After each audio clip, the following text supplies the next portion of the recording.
सरकार अंदर થઈ હશે મિત્રો આપણી પાર્ટી આપણી સરકાર હર હંમેશા આપણી જે ચિંતા આપણા વિસ્તારની કરી રહ્યા મિત્રો આપણા તાલુકા સભ્ય જિલ્લા સભ્ય સરપંચ મિત્રો કોઈ પણ આપણી નાની મોટી રજૂઆતો હોય ગામની રજૂઆતો હોય ત્યાં સરકાર સુધી આપણે પહોંચાડવા માટે પ્રયત્ન કરીને આપણા વિસ્તારને કેમ કરી સારું થાય કેમ કરી હરિયાળી ક્રાંતિ બને એના માટે ખૂબ આપણે પ્રયાસો કરીએ મિત્રો વિકાસ ઘણો બધો થાય છે અને થવાનો છે પણ આપણે બધા સાથે મળીને સાથ સહકાર અધિકારી બધા અધિકારી સાથે મળીને આપણા વિસ્તાર અંદર આજે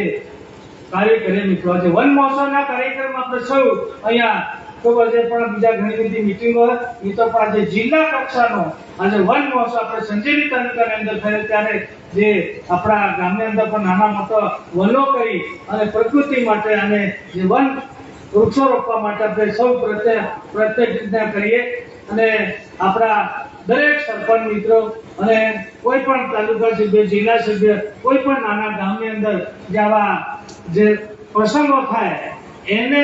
શરૂઆત વન રોપીની પછી કાર્ય આપણે શરૂ કરીએ આજથી સૌ સંકલ્પ કરીએ મિત્રો આજે દાહોદ પણ બાબા સાહેબની સામાન્ય સભા આવે ત્યાં પણ જવાનું પણ આજે વિશાળ સંખ્યામાં અહીંયા ભાઈઓ બહેનો ઉપસ્થિત રહ્યા બદલ બધાનું સ્વાગત કરું છું અભિવાદન કરું છું અને ખૂબ આ સરસ મજાનો વન અધિકારી મિત્રોને પણ ખૂબ ખૂબ અભિનંદન પાઠવું છું અને આજે આવા ખૂબ સરસ મજાના કાર્યક્રમ ભાગ ભજવે બદલ બધાને સ્વાગત કરું છું અભિવાદન કરું છું જય હિન્દ જય ભારત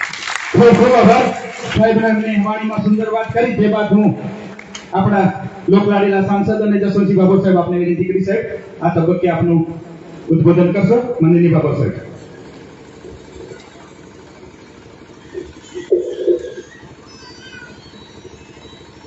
ભારત માતા કી જય તો શાંત થઈ ગયા છે થેન્ક યુ ધન્યવાદ 77માં વન મહોત્સવ પ્રસંગે મંચ પર વિરાજમાન રાજ્ય સરકારના મંત્રી મહોદય આ વિસ્તારના લોકપ્રિય ધારાસભ્ય શ્રીમાન રમેશભાઈ કટારા સાહેબનું જોરદાર તાળી પાડીને સ્વાગત બધા કરીએ પ્રદેશ ભારતીય જનતા પાર્ટીના મંત્રી અને પૂર્વ જિલ્લા ભારતીય જનતા પાર્ટીના અધ્યક્ષ અને શંકરભાઈ અમલિયારજી મારા વર્ષો જૂના સાથી આજે શશિકુમાર માટે જોરદાર તાળી પાડીને સ્વાગત કરીએ મને કે આ સાહેબ એકેથી આવી જાય નર્મદા વાળા સાહેબ દાહોદમાં આવી જાય પણ ઘણા લાંબા વર્ષો સુધી